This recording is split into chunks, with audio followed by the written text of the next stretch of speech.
lagu daafuray qad cusub oo ah maraakiibta ganacsi ee dekedaha dalka ayaa lagu qabtay dekeda weyn ee magaalada Muqdisho waxaana ka soo qayb galay wasiiro agaasimayaal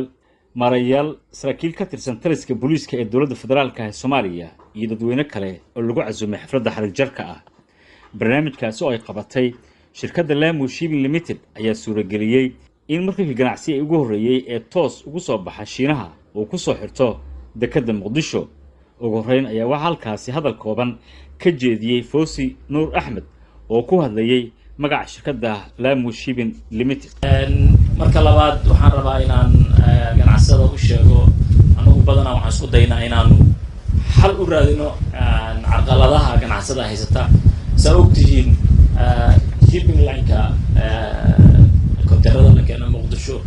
waxa weeye markaad ku kombargareyso dekedaha kale Mombasa iyo Dar es Salaam iyo rijinka ku yaal annaga ugu qaalisan wax kalena maaha waa dad yani kambanida weyn badanaa waxay keenaan yiraahdaa safe maaha ma jirto badeeco ku filan meesha markaad fiirsana badeeco badan baa timaada haddana hadduu dib u fiirino dekeda Muqdisho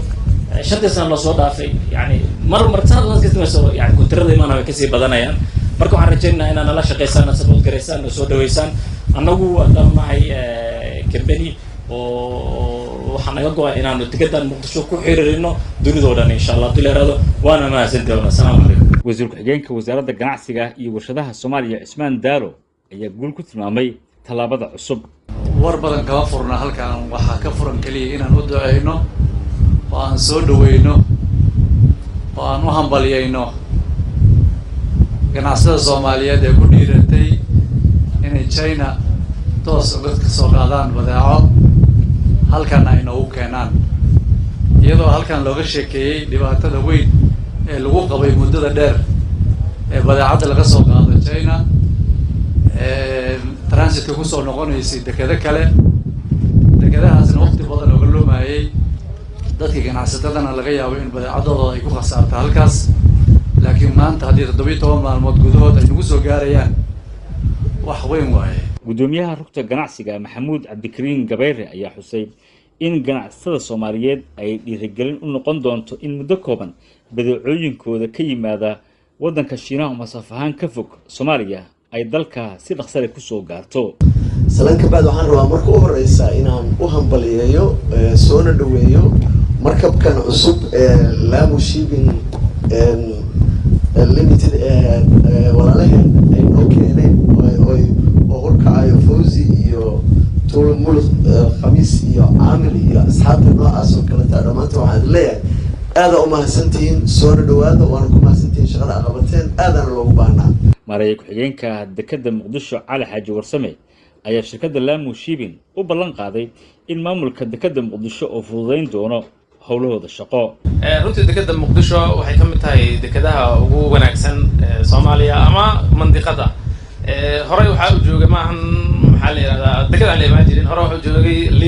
Lineska iyo maxaa la yiraahdaa kuwa ugu ship lines ugu weyn adduunka maxaa rankigooda marka la eego saddexda ugu sareysa ayaa joogay hore u joogay laakiin maanta waxa la soo kordhiyay waxa waaye qad toos ah oo maxaa la yiraahdaa China kaas hore ma aanan hayn marka dekeda Muqdisho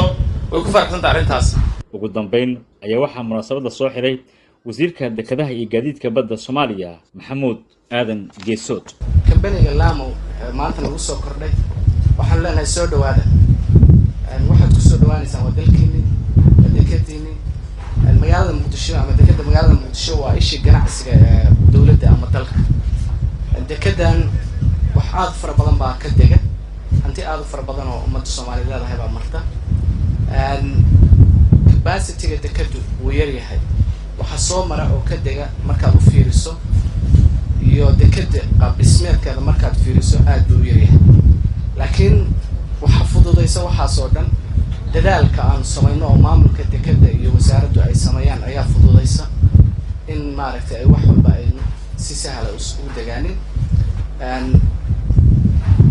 markabkan iyo shirkadda Lamu oo inooga yimid China waa wax lagu dhiirado waa wax qurux badan wax wanaagsan baad soo kordhiseen aad iyo aad baan ugu faraxsanahay waxaan rajaynaynaa layman kale inaad soo kordhisaan oo inta ka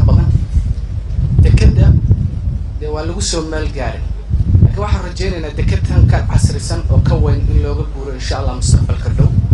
oo shaqadeedu ay socoto meel fiicanna marayso ay soo gaartay ganacsada Soomaaliyeed ayaa hore dhibaatooyin ugu qabay maraakiibta ganacsi ee ugu imaan jirtay dalka Shiinaha oo soo mari jiray dekada kale taasoo caqabad ay kala kulmi jireen ganacsada Soomaaliyeed maadaama ay qaadan jirtay bilooyin badan aadan daahir